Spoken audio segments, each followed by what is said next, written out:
Alright, and now on to our last video for going over different types of functions. We have exponential. So exponential functions, these are represented by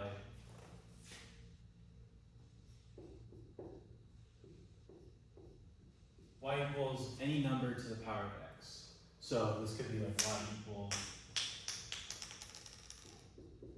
3 to the power of x, or it could be a little more complicated. It could be y equals 3 times 2 to the power of x.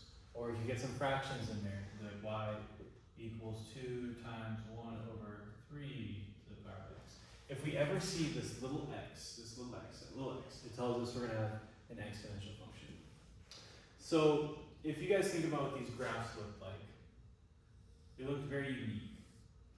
They would start by increasing or decreasing really fast, and then they would straighten out. So we got graphs that look like that. They kind of look like a letter J.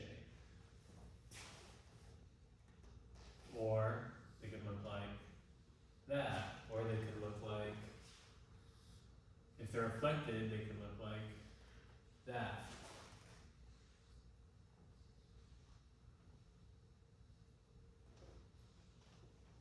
I know these aren't perfect representations, but you guys can kind of see the figure of it by now. It's not like a U shape like quadratic. It's not a straight line like linears. It's kind of like this like weird like J-shaped curve. So now for the charts. This is where things become a little tricky, because if you guys watched the linear video, I told you what you're trying to do for all these problems is you're trying to pick up on a trend. And in the linear, I told you that trend would be if you can add or subtract by the same number to get from every number on the y value. And then quadratic, I said there is going to be no correlation between these four numbers. Well, for exponentials, every single time you should either be able to multiply to get from one number to the next or divide. So if we look at this one right here, 1/2 to 2, you have to multiply by 4. And then if you multiply by 4 again, so 4 times 2, you get 8, you get to the next term. And then 4 times 8, you get 32. So you're able to multiply to get to the next point.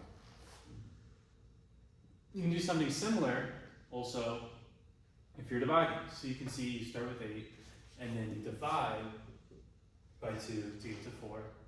Divide by 2 to get from 4 to 2. Divide by 2 to get from 2 to 1. So if you can either do this where you're multiplying every time or dividing every time, then that tells you, okay, you have an exponential chart.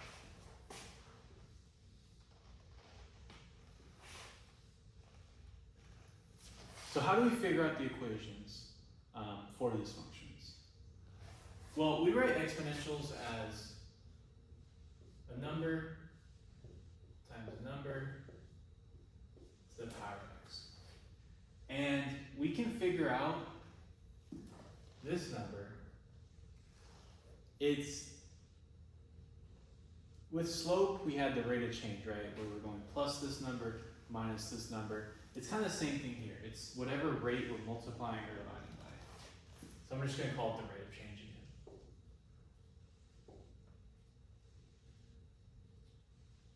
And then the number on front, that's going to be whatever our y-intercept is. So it's this number here, this number here. Whenever the x value is 0, what's the y value? That's going to go here. That should make sense because if you plug in 0 to any exponent, so anything that goes here to the power of 0 is just going to equal 1. So if you multiply that number by what's in front, you're always going to get whatever that number is. Or the y-intercept. Okay, so how would we write an equation for these? This first one, our rate of change is 4 and our y-intercept is 2. So you put y equals 2 times 4 to the power of x. This one is a little bit different because we're dividing. We can't just put 2. We only do the whole number when we're multiplying. Since we're dividing, we need to write it as a fraction.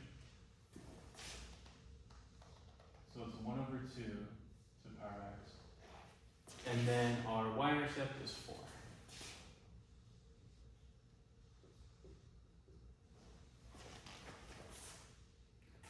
Okay, finally onto the word problems. So our word problems we saw here were growth and decay.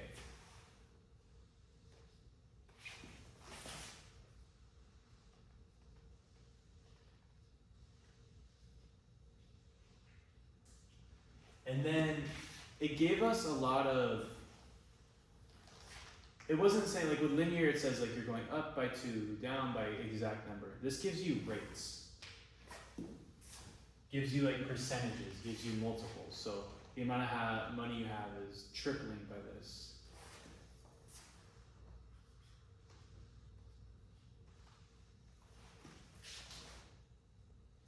So I'm going to say gives rates in the form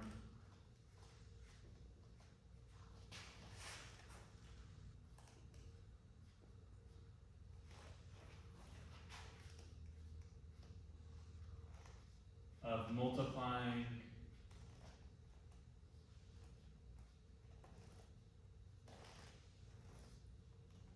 or dividing. So yeah, like I said, we see problems like this person's money is doubling over time. This person's money, they're losing a fifth of it every day.